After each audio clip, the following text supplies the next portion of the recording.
Y'all, so we're staying at the Silver Legacy.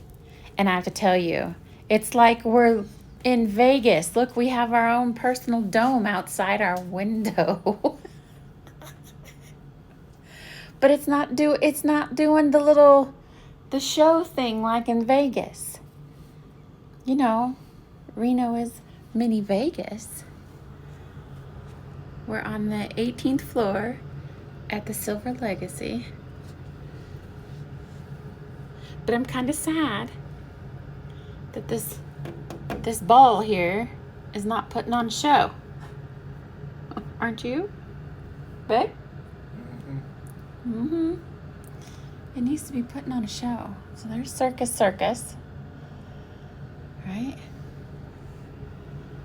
And you have El Dorado down here.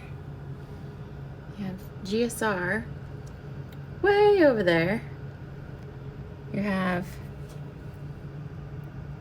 the Nugget way over there.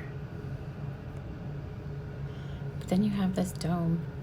Anyone know what's inside this dome? Tell me in the comments. What's inside that dome?